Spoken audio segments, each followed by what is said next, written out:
Hi folks, Sean Shaughnessy here, back with some tips and tricks for you to consider as you build your practice. Today we're going to talk about what I call the ideal day. But first let's recap a bit on what we did talk about last time we got together, and that was paid and unpaid time. Paid time. What is paid time? Well, paid time represents any block of time that we set aside that we are completing tasks that are not necessarily going to give us a paycheck immediately, but are in fact leading up to a paycheck at some given point in time. So prospecting or putting together transfer paperwork or a proposal, whatever the case may be, those are things that you could consider to be paid time. Unpaid time, on the other hand, well, that's cleaning out your desk drawers. Hopefully that's not the case on a Friday afternoon. Shining your trophies. Things that really don't matter.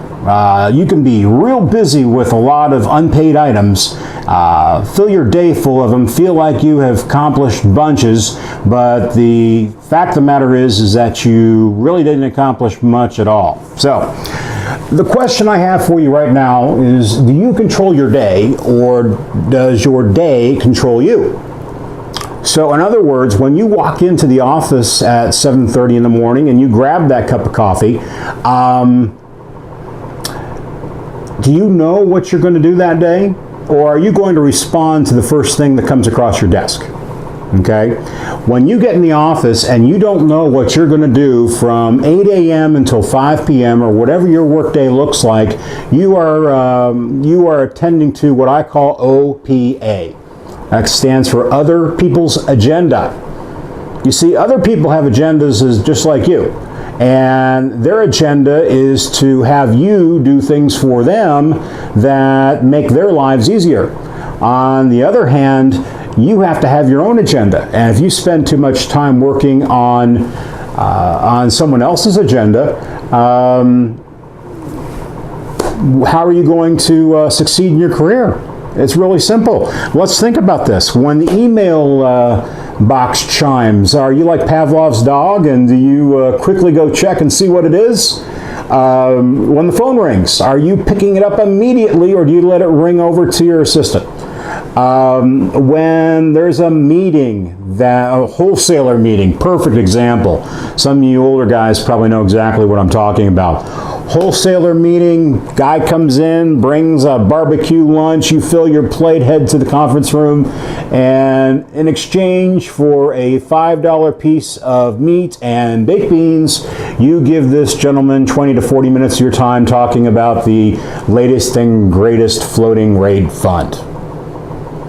That was definitely working on his agenda and not yours. So, are you responding to solicitations like that wholesaler lunch? Are you doing things that are not going to further your career, your business, your clients' futures? If you are working on what I call another person's agenda. So, if you're in reactive mode, the day comes to you. You don't come to the day. Aside from meetings that are set in stone, you can't get out of them, okay? Is your day scheduled to suit your needs?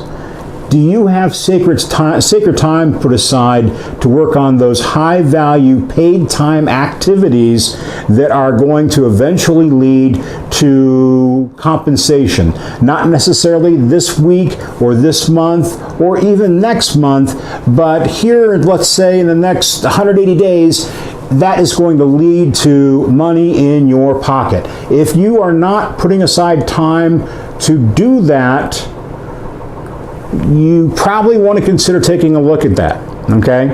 A lot of people will not put that sacred time on the books because they want to major in minor things. Majoring in minor things, what that means to me is that, again, you're cleaning out the desk drawer, you're shining the trophies, you're cleaning out the car, whatever the case may be, doing all sorts of different things that you need to do. And, they need to be done. I would say that you need to do that on a maintenance day. We'll talk about that another time. But if you're doing those things, you are procrastinating. Pure and simple procrastinating. There's no getting around the fact that you are doing those things to avoid prospecting, for example. You don't want to do that 2-hour block of cold calling because it's repetitive, you get hung up on, you get told no 60 times. I know the feeling, but guess what? When you don't do those things, you are not engaging in paid time. So, what is a proactive day as opposed to a reactive day? Well, first of all, a proactive day doesn't start that day, it starts the evening before. You need to plan your day before you get into the office tomorrow. You need to make sure that you know what you are going to do. You need to make sure that you plan out those sacred blocks of time where you are going to focus on highly valuable paid activities, and nothing's going to distract you from that. You're not going to check email. Matter of fact, you're going to close the application. You're going to silence your phone and have it roll over to your assistant. You might even put a do not disturb sign on your door.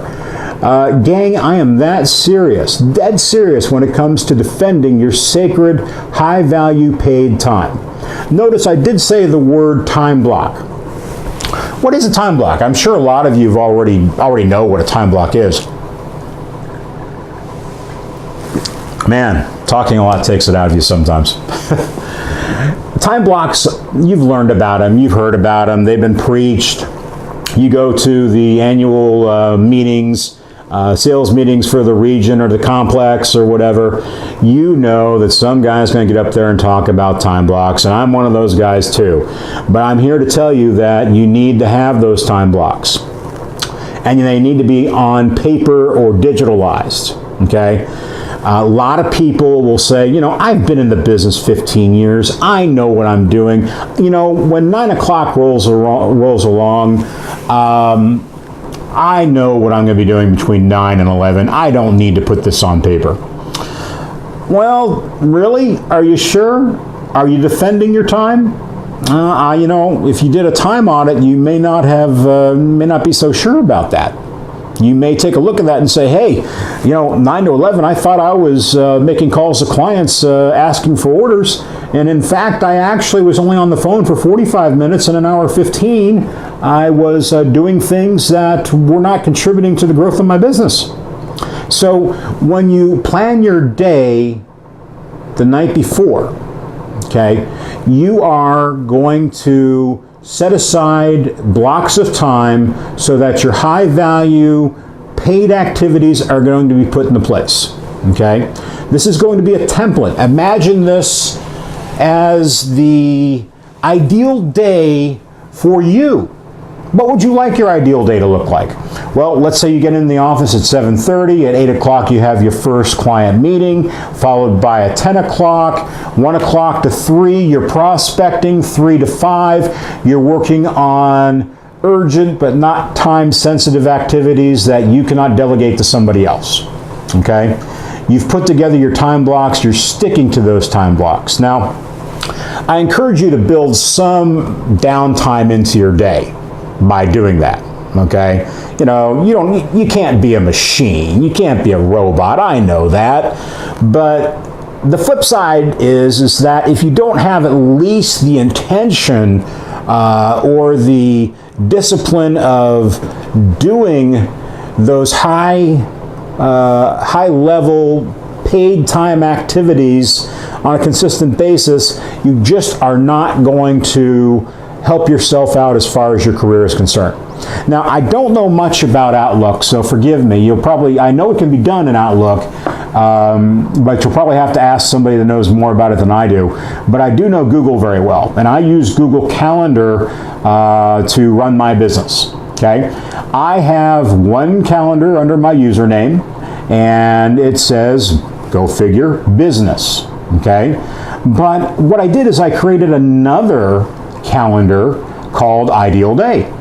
And that ideal day is an overlay that I can put on my calendar that will, in essence, extend for as long as I want it to extend. Maybe at some point I want to adjust my ideal day, that's fine, go right ahead, but you want to make sure that every single day that ideal day is there. So when Mr. Jones calls and Mr. Jones asks for an account review at 2 o'clock, you can say to Mr. Jones, you know, I do have a client meeting at 2 o'clock, but I'd be happy to visit with you at 8 or 10. How does that work for you? Maybe you can get Mr. Jones to fit into your agenda as opposed to his agenda. It's a reminder to you to make sure that you're making the best use of your time during the time in which you have the most energy to contribute to those high value, high priority tasks. Okay? So obviously there are going to be different templates for different days. You may have a sales meeting on a Monday that is set in stone. You just can't get out of it. Monday is going to look different than Friday when you take off at 3 o'clock and you start your weekend. So I know that, but you know, just build your week around that. I think that works great. So here's what I'd like you to do. Take a look at the Google website, especially Google Calendar. You can link Google Calendar and Outlook together. I do know that. So that you can schedule the way that I am talking about. But I would like for you to take a look at that and see if that might be something you want to do. If you are still writing things down, you know, having that template overlay for each day might be a good idea. Let's just say you're still using a Franklin planner. You might have a template that you have for a Monday, and you have that template down, and you go ahead and you punch the holes in it, put it in there on a Monday, and then you plan accordingly. That might be a solution. I really don't have many solutions for paper, but I'd happy to look for one if you'd like. But that's what I have to talk about today. Please remember that you can find us on Facebook at Wealth Management Training Consultants. You can find me on LinkedIn at Sean Shaughnessy. And of course, you can find us on our website, which is down there in the lower left-hand corner for you. So again, thank you for clicking the button. I hope you found this video to be enjoyable, somewhat informative, and I look forward to talking with you again another time. Take care.